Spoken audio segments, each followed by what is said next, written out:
Um, Two things I learned about today. I like pillows. There was another point I was trying to make.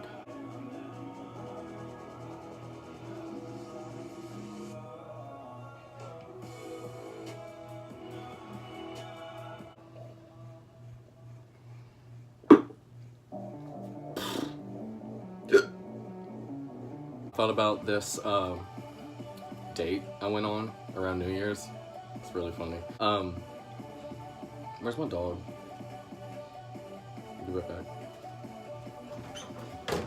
I am Theodore. Try to put him in a British accent, and I can't. But name like Theodore needs like a British accent. What'd you do today? What'd you do today? You want to put today a glass of wine? Wine? All right, enough. You gotta take me out to dinner. Come here, you little shit. There's this thing I thought about today. I had this date for New Year's, and I told y'all yesterday I was going to talk about those really awkward dates I was going to be on, talking about, and that I went on and I was going to talk about. And, What are you doing, you little shit? where'd your toy? What's you doing? I just hold my dog in the entire video. And, so there was this dude, it wasn't on Grindr, it wasn't a Grindr thing, but there was this dude on Facebook. Yeah, it was before you. Daddy dated before you. Talked occasionally on Facebook for a few years, but this one time he asked me out to go to this New Year's ball, and he was old. I'm not gonna give out names, but he was a little older than I am. He was 40 something.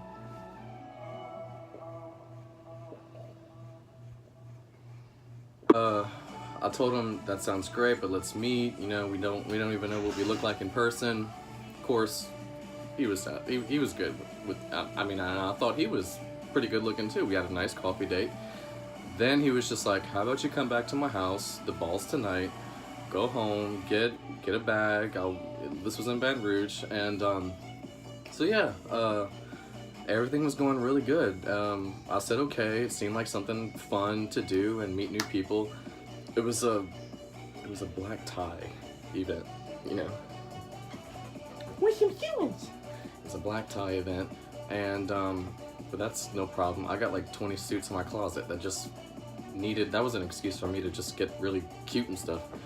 And I did not realize the kind of people I was going to be meeting that night. He was a gentleman. At first, he was a gentleman. Up until we got ready and we left and we went to go have a few like before-hour cocktails, pre-party cocktails at this one weird bar. Then we went to one of his friend's house. They were a couple, and I mean they had money. And I was like, okay, wow. This is really cool. His friends seem really cultured, really, you know, they're out there and they're very intelligent. Red flags though, like I don't advertise that I smoke pot. I don't, because I don't. So I don't talk about it much on Facebook, but I'm not against it. But to me that's kind of like a bad impression when you meet someone you think meet people that you think are very sophisticated. And we went to this couple's house, and all of a sudden they just break out a joint and just start passing it around like they don't know me. They don't even know if I'm for it, if I'm against it. I mean, that should have been a red flag. But I said, no, I'm good, thanks, blah, blah, blah. And that was after pre-cocktails, but we were getting ready to go. We had to meet his friends at this person's house. And from then on, we were going to go to another person's house, and then another person's house, and then like towards 11 o'clock, we were going to go to the final, like the real ball. So it was a lot of driving around, drinks, you know, a lot just drinking and driving, and that kind of already made me a little. I forgot what I was saying. Fucking Amy, that's my cousin. She was calling me all the. Stop calling until I'm. Anyway, I forgot what I was saying. What was I talking about? You were talking about you being a slut. Oh yeah, and okay, So a lot of drinking, a lot of driving, going to house to house to house, meet more friends and friends and friends to finally get to the place that we were supposed to get at the entire time. So I must have been drunk about. We left the gay couple's house they were passing around the joint and stuff. That was kind of, but whatever. Should have realized something though. Should have been a red flag. And then the next house was like some Parisian woman who moved from France. She's an artist who had her own gallery. I mean, that kind of money, those kind of friends, those very, and I'm there just, like that. There's nothing in there. Actually, I need to refill that. Go refill that. We must have started drinking at that little bar I mentioned, 5, 6.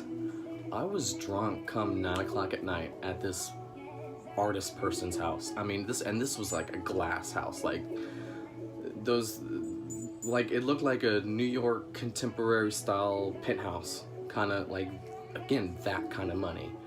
And it was just, at first it was really intimidating, but I could hold my own, I'm a gentleman, I'm very,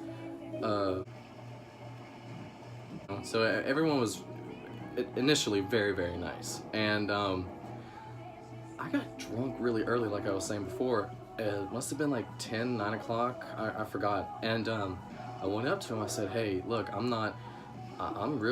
we've been drinking for 4 hours and I still got another 2 hours to go. I don't think I'm gonna make it, And he hands me, true story, he hands me this little pink tablet.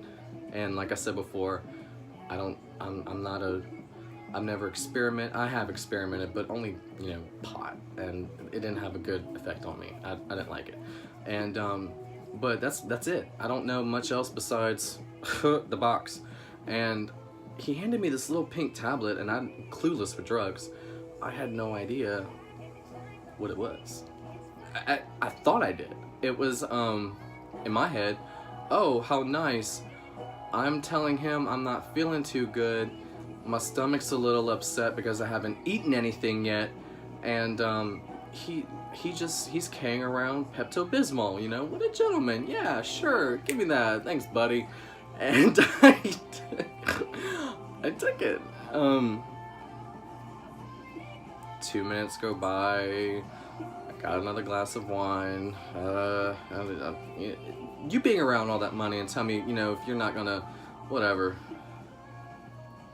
And yeah, so I had another glass, and a few minutes go by, 2 or 3, and the dude, my date, out of sight, out of mind, I am in full-blown conversation with the moon outside. Me and that moon must have talked about everything under the sun. We were talking about what I wanted to do in life, love, grades, school, my family. Like, that moon was the most, what's the word I'm looking for? There's a, licking his asshole. Okay, forget the word. It was the most satisfying conversation I've had with anybody in a long time. Was the big rock in the sky. Like that, and good 10-20 minutes. No one bothered me. Yeah, and that bitch of a star that's next to you, she that you gotta get away from that, man. That she ain't good for you. Look at the guy that he brought over, huh? 20-something-year-old. Look at this asshole. So yeah, then we eventually left. He rounded me up. Didn't tell him about the best conversation I had with the moon, though. Then we get to the actual ball, the ball. Then we finally get there. I don't know, for some reason I was in the middle of a conversation, and then the next thing I know, I'm walking into this huge plantation house, and like I said, it's black tie, everyone's in tuxedo, I'm in a tux, and everyone's in ball gowns and all this hoity-toity crap. And my kind of thing, I was digging it. I was like, this is awesome. And but that was not what was on my mind. No. What I was thinking was I didn't give a shit about him or his friends. I wanted to go to that fireplace and get to know her better. And she was very She was very bright and alluring, and something about her called to me that I had to go up to that fireplace and get her life story, and I did. Me and that fireplace got along very well up until midnight, and I sat right in front of her, and midnight comes around, and I'm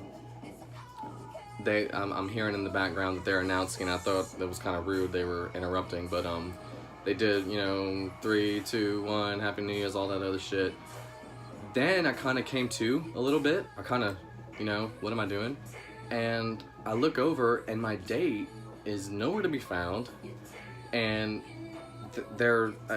we were in the living room at first, so I stand on top of the ottoman, and like a crazy person, no telling what the hell I was on, and I get on top of the ottoman, and I just shout out, "You son of a bitch, Happy fucking New Year!"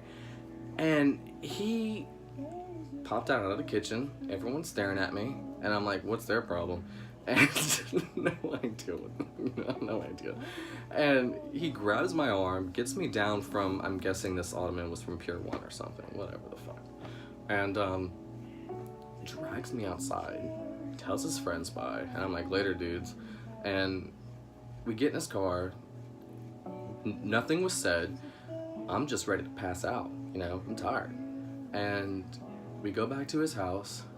He packs my clothes for me, starts going on about how embarrassing I was, and I don't know why I'm acting that way, and blah, blah, blah, blah. I'm like, whatever, kid. And watching him pack my bags, yeah, you missed a sock, and I said, well, while you're packing, make sure my cologne's in there, because I just got this really nice bottle of YSL cologne, and I brought it with me, and I just made that comment, like, make sure it's in there.